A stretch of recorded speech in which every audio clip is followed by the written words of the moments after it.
చమురు ట్యాంకర్లపైన దాడి. ఇరాన్ లెబనాన్లపై కొనసాగిన ఇజ్రాయెల్ దాడులు. గల్ఫ్ దేశాలపై ఇరాన్ డ్రోన్లు క్షిపణులు. మళ్లీ పడిపోయిన స్టాక్ మార్కెట్లు.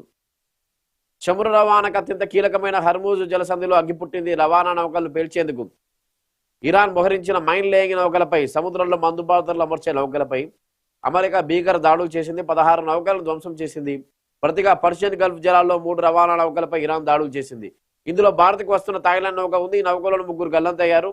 యుద్ధం 12వ రోజైన బుధవారం ఇరాన్ లెబనాన్లోని పౌర లక్ష్యాలపై ఇజ్రాయెల్ విరుచుకుపడింది. ఇటు గల్ఫ్ దేశాలపైన ఇరాన్ దాడులు కొనసాగించింది. దుబాయ్ అంతర్జాతీయ విమానాశ్రయాన్ని లక్ష్యంగా చేసుకుంది. యుద్ధంలో ఇప్పటిదాకా 1878 మంది మరణించారు. 15,753 మంది గాయపడ్డారు. కాలపరిమితి లేకుండా ఇరాన్పై దాడులు కొనసాగుతాయని ఇజ్రాయెల్ రక్షణ మంత్రి ఖర్జు తెలిపారు.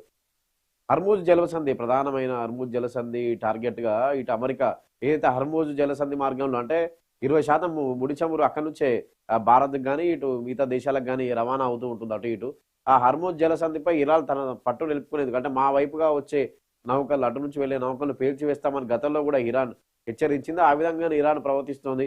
అయితే నిన్న హర్మూజ్ జలసంధిలో ఏదైతే మందుపాతలు ఇరాన్ అమర్చిందో ఆ మందుపాతలు అమర్చిన నౌకలపై అమెరికా భీకర దాడులు చేసి ఆ నౌకలు పేల్చివేసింది. దీనికి ప్రతిగా ఇరాన్ 3 చమురు ట్యాంకర్లపై దాడి చేసింది. అందులో ఒకటి భారత్కు వస్తున్న థాయిలాండ్ నౌక కూడా ఉంది. అందులో 3 సిబ్బంది కూడా గల్లంతయ్యారు. అయితే ఈ హర్మూజ్ జలసంధికి సంబంధించి ఇరాన్ ఎప్పుడో గతంలోనే ఇవన్నీ ప్రిపేర్ చేసి పెట్టుకుంది.